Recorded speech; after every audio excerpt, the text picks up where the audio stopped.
Eu quero apenas citar o verso 2 do capítulo 22 de Gênesis, que diz assim, olha, acrescentou Deus e diz: toma o teu filho, teu único filho, Isaque, a quem amas, e vai à terra de Moriá e oferece ali em holocausto sob o monte que te mostrarei. A partir desse verso tão sucinto, Samuel, Marlene, Alexandre, eu queria que a gente dissecasse um pouco nesses breves momentos, né, acerca de vermos a necessidade de priorizarmos Deus acima de qualquer outra coisa, né? E aí eu queria iniciar aqui pelo nosso irmão Alexandre sobre o conceito aqui, quando Deus diz a Abraão, Alexandre, disse: olha, toma o teu filho, ou seja, uma coisa que era de posse de Abraão, vindo de Deus, mas Deus havia prometido a Abraão, né? E aí eu queria que você, de forma bem breve, ao ouvinte, nos fizesse perceber esse conceito de teu filho. Bem claro, o versículo, ele mostra aí, se você bem conhecer a história de Abraão, o filho era a promessa, era uma promessa feita a Abraão no seu período mais que ele não esperava, né? Há tanto prova que essa promessa foi feita, a esposa riu, né? O significado do nome de Isaque, mas a questão aqui seria a promessa que Deus fez a Abraão. Deus agora pega aquela promessa e isso simplesmente pede de volta aquela promessa, se você for pensar direitinho, né? Então, aonde está o coração? Aonde está o nosso coração? Na promessa ou em Deus, né? Ao dono da promessa. Então tem muitas pessoas que se preocupam mais com a promessa, mais com a situação de ter e de não possuir o verdadeiro sentido de nossa vida, que é o nosso Deus, né? O grande sentido de nossa vida aqui na terra é glorificar o Senhor em tudo que fazemos aqui na terra. Então glorifica o Senhor, que será abençoada a tua vida. É assim que nós agradamos ao Senhor. Primeiramente é procurar primeiro o reino dos céus, e todas as outras coisas vos serão acrescentadas. É assim que a palavra nos ensina. É verdade. Paulo deixa bem claro lá em Colossenses, né, que comamos, que bebamos, façamos qualquer outra coisa, façamos para a glória de Deus. E aí, antes de Marlene vir dar sua contribuição, eu queria pensar com vocês, de fato, a promessa não pode estar acima do Senhor. A promessa, de fato, muitas das vezes é tudo aquilo que nós temos, que a gente aparentemente nós podemos dizer que temos, né? O que era o Isaque, né? O que de fato era Isaque para Abraão era a esperança. E aí o que acontece? Eu queria pensar agora nesta manhã, qual é o teu Isaque? Talvez o teu Isaque pode ser o seu casamento, a sua saúde, e muitas das vezes o seu dinheiro, o seu carro, e aquilo que você tem com mais preciosidade. Deus, para provar a tua fé, o quê? Te pede o teu Isaque, aqui o teu filho. Ou seja, Deus está pedindo algo a você e a mim, muitas vezes precioso. E aí eu quero saber se a gente tem essa disposição, né, de dizer: Senhor, está aqui no altar. E alguém poderia perguntar: se Deus é Deus, por que Deus pede, né? Deus é soberano, mas implica ao homem o quê? Responsabilidade pessoal. E aí é justamente, Deus não poderia fazer alguma coisa sem nem pedir, não. Ele exigia, mas ele diz assim: olha, tu quer me dar o teu Isaque? E aí eu queria que Marlene assim frisasse, minha irmã, que esse filho, né, essa propriedade, vamos dizer entre aspas, de Abraão, esse Isaque de Abraão, que aí é o Isaque muitas vezes de Zé Maria, que pode ser isso ou aquilo, né? Diz que era o único filho, Marlene, não era qualquer Isaque, mas era aquele Isaque precioso, era aquele Isaque que tinha uma singularidade, uma particularidade. Eu queria que você, junto conosco, evidenciasse ao ouvinte que o que Deus pede para ele, para ti, para nós, é a nossa preciosidade, porque Deus é prioridade. E o desafio é realmente tirar os Isaques que muitas vezes concorrem com Deus, né, no trono. E o trono tem que ser só para ele, porque dele, por meio dele e para ele são todas as coisas. Amém, minha irmã? Amém. Glória a Deus, né? Eu saúdo a todos com a paz do Senhor. É uma temática bem forte, né? Porque assim, Deus é como o presbítero Alexandre falou, foi a promessa que ele alcançou, Deus prometeu e cumpriu a Abraão. E Deus pediu de volta. Deus provou a fé de Abraão. E ele deu uma ordem a Abraão. Ele disse: toma o teu filho, teu único filho, a quem amas. Quer dizer, era algo que era o maior tesouro de Abraão, né? E nós nos pegamos pensando, onde nós temos colocado Deus em nossa vida? Muitas vezes está em segundo plano, em terceiro plano, sei lá, porque nós temos buscado tantas coisas que, como o pastor falou, acaba se tornando nossos ídolos, né? E esquecemos de dar nossa primazia ao Senhor, que é Ele que é o nosso Deus, é Ele que é o nosso provedor, é Ele que é o nosso sustentador. Então, muitas vezes, nós colocamos algo em primeiro lugar na nossa vida, seja bens materiais, seja pessoas, seja o que for. Então, Deus quis provar a fé de Abraão, e Abraão estava disposto a ir até o fim, né? Abraão tomou o seu único filho e levou para o lugar onde Deus lhe mostrou, para imolar, para entregar aquele filho.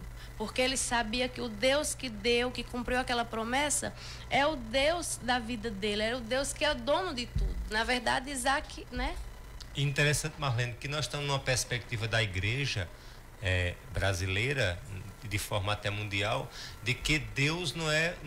A gente tem a ideia de que simplesmente de ter Deus para ser um abençoador.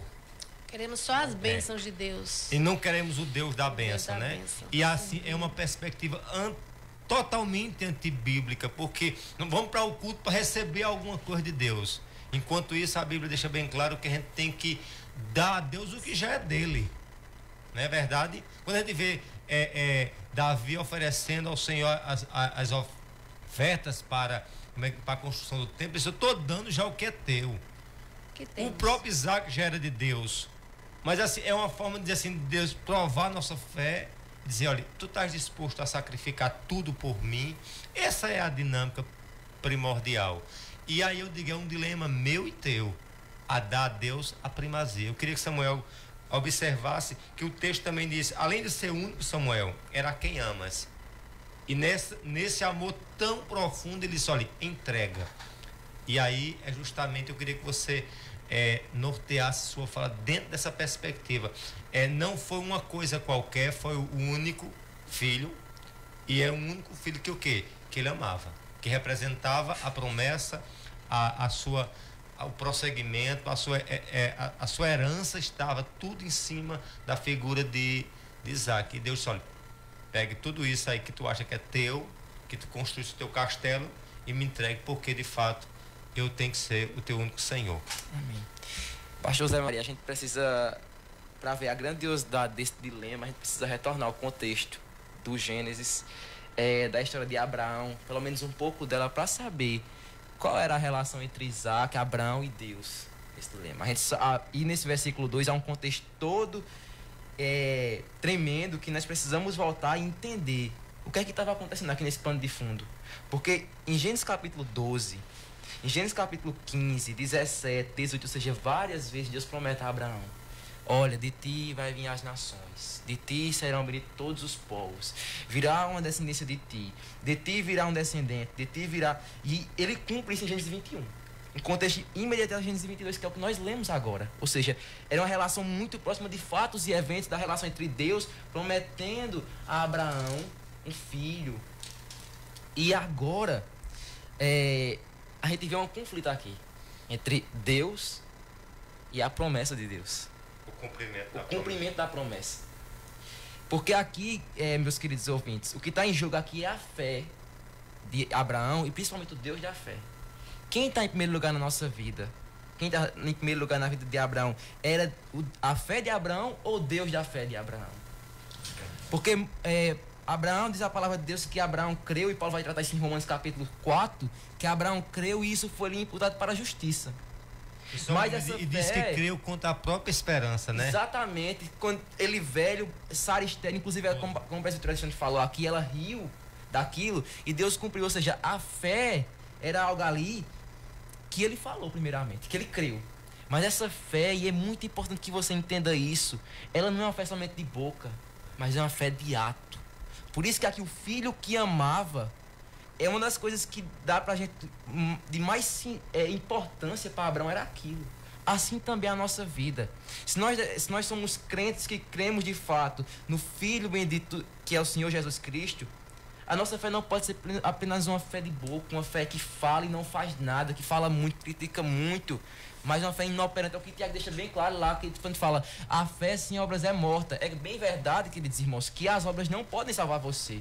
Você não pode ser salvo porque você é uma pessoa boa. A salvação é unicamente pela graça de Deus mediante a fé. Mas essa fé é uma fé viva, uma fé que trabalha em nosso coração, que quebranta, assim como quebrantou o coração de Abraão. Porque o que importa não é necessariamente a fé nem a promessa, pastor José Maria, mas é o Deus da promessa. E o que Deus quer deixar bem claro para Abraão aqui é isso, quando ele falou, o filho que amas. Porque não era simplesmente um objeto, não era simplesmente um bem material, era a promessa de Deus. A gente tem que entender isso, que a grande guerra aqui é entre a promessa de Deus, entre as dádivas de Deus e o Deus da dádiva. Será que nós estamos dispostos, será que eu estou disposto, e falo por mim, a dizer, Deus, se eu não for glorificado nessa doença, assim eu faço. Porque a gente só quer, acha que Deus ele só quer pra gente o que nós queremos. Mas a vontade de Deus, muitas vezes, e grande parte das vezes, ela vai de encontro com a nossa vontade. E no caso, Samuel, você vê que o que é que diz aqui em Hebreus capítulo 11, o verso 17. Olha, diz assim, olha, pela fé Abraão, quando posto à prova, ofereceu Isaque, estava para sacrificar o seu unigênito, para aquele a quem acolheu alegremente as promessas. O 18. A quem tinha dito, em Isaque será chamada a tua descendência. O 19 ali. Porque considerava Deus que era poderoso para que a terra ressuscitar dentre os mortos. Aí você vê a promessa. A promessa dele, ele perpassava a própria morte. Era um homem que tinha uma perspectiva muito profunda. A fé de Abraão não estava limitada simplesmente a um contexto terreno, porque quando ele deixou os servos na beira, né, na base do monte, ele disse, olha, fique aqui, porque eu e o moço vamos subir. Né? A ideia de subir o monte, oferecer, nós vamos, mas nós voltaremos. Duas coisas eu queria aqui já, para a gente retomar rapidinho aqui, a ideia de que Abraão fez o quê? Abraão deixou os servos e subiu só com Isaque. Tem ocasião que a gente vai para o monte, a gente tem que ir só com Isaque, com Deus e a gente mesmo. Tem ocasião que só cabe eu, você e Deus, e muitas vezes eu e Deus. Entendeu? Por isso, assim, tem situações que a gente não tem se explica. Não, eu vou buscar fulano, não. Só cabe naquele estreito você e Deus.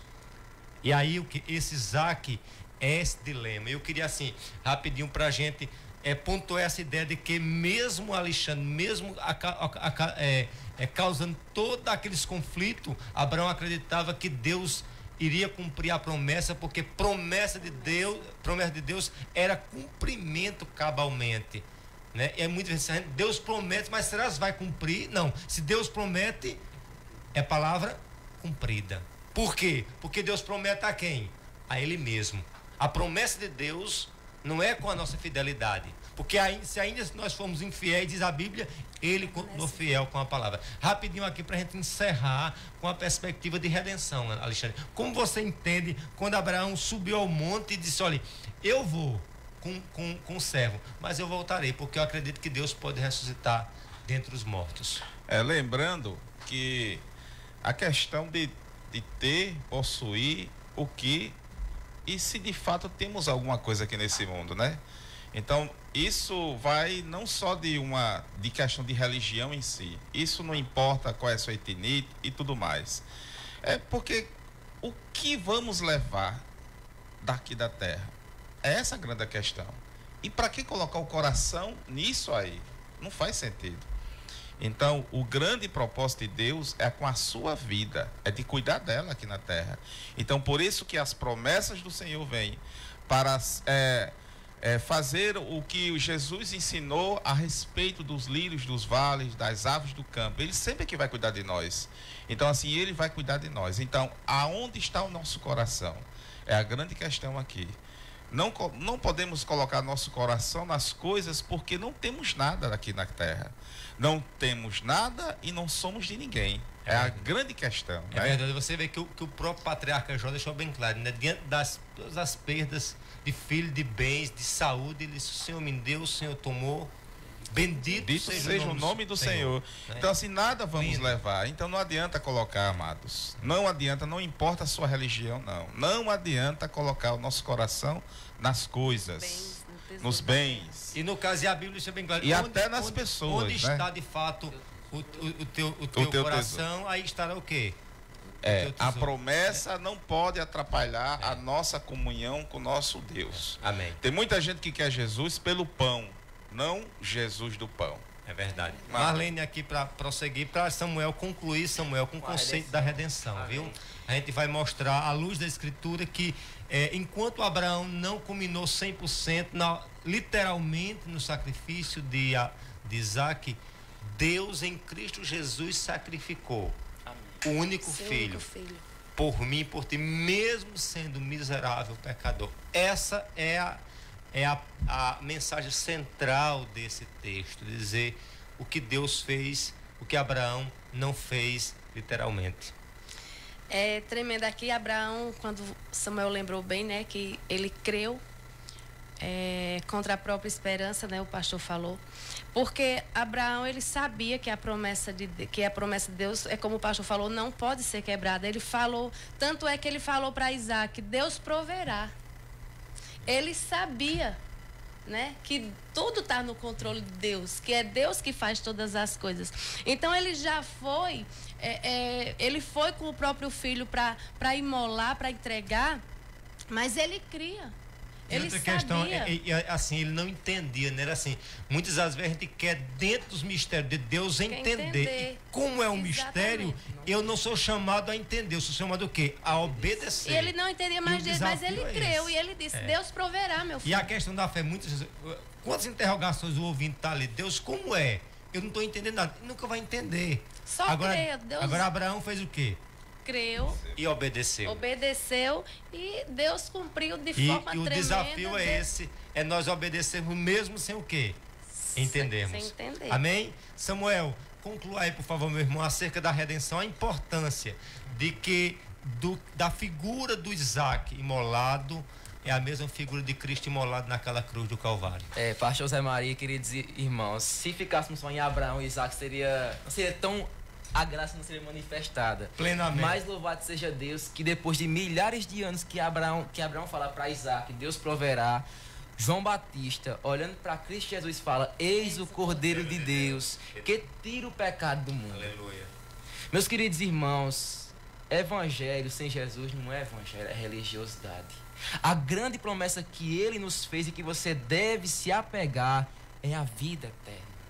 Se isso não for o centro do seu coração, se a glória de Deus nos salvou para Ele mesmo, Deus nos salvou em Cristo para nos desarraigar das promessas somente dos bens materiais e nos levar para a face, para contemplar Ele, de tal maneira que até a fé que Abraão tinha não era de Abraão, porque lá diz em Efésios capítulo 2, versículo 8, que pela graça sois salvos mediante a fé, e isso não vem de vós. É um dom de Deus. É um dom de Deus, é um presente de Deus. Dádiva. E como é que esse presente se manifesta, meu querido ouvinte? Na cruz do Calvário. Quando o Filho de Deus diz: está consumado. A obra foi completa, não porque você é uma pessoa boa, não porque você é uma pessoa legal, mas o que Abraão não fez com Isaac, porque mesmo que ele matasse Isaac, pastor José Maria, era insuficiente aquele sangue de Isaac, mas o sangue de Cristo, o sangue do Cordeiro, o sangue do próprio Deus encarnado, porque o verbo de Deus se fez carne e habitou entre nós, cheio de graça e verdade, e vimos a sua glória como unigênito do Pai. Aquele sangue foi derramado por mim e por você que crê no sacrifício de Jesus Cristo. Por isso, creia, se arrependa de seus pecados. Nós terminamos aqui esse Boas Novas com a mesma pregação, a primeira pregação do Senhor Jesus. Arrependei-vos e crede no Evangelho, pois é chegado o reino de Deus. Arrependa-se e tenha vida. Arrependa-se e tenha... Nós não estamos prometendo uma vida de prosperidade material somente, mas Jesus promete uma vida de paz, uma vida de alegria, uma vida de comunhão plena com Deus. O que você precisa, meu querido, mais do que uma promessa física. E nós dizemos que Deus, Ele promete e Ele cumpre com as promessas dele. Ele faz.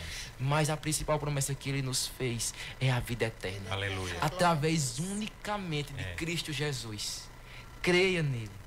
Em nome de Jesus, se entregue a ele. Essa ainda é a mensagem do Evangelho. Abraão também identifica Cristo, só para encerrar aqui. Porque Abraão, assim como Jesus, assim como Abraão, deixa uma terra, o céu de glória, para vir nos salvar. E assim como Abraão foi à busca de Canaã sem ver, assim Jesus ele veio, mas vendo a salvação completa e consumada. E Abraão também tipifica Cristo, porque Cristo desobedeceu plenamente. E enquanto Abraão foi falho, porque teve medo, nós vamos ver que ele teve medo, lembra? Ele teve medo, mentiu, disse que Sara era irmã. Cristo não mentiu em nada. Jesus foi perfeito. Ele foi tentado em tudo, diz Hebreus, mas não pecou em nada. E é por isso que ele hoje oferece redenção. Eu não sei até quando, porque pode ser que ele volte hoje, mas hoje o trono da graça está aberto. Achegue-se ao Senhor. Amém. Procura uma igreja bíblica, cristocêntrica, que propaga a verdade de Cristo. Porque é isso que daqui a 80, 90, 100 anos é o que vai importar para a tua vida, meu querido. Aleluia. Deus abençoe e não esqueça jamais, né, que não existe evangelho a não ser se Cristo seja o centro. E Cristo não divide jamais sua glória com ninguém. Nem o Isaac pode substituir a glória de Deus, a glória de Cristo. Deus abençoe.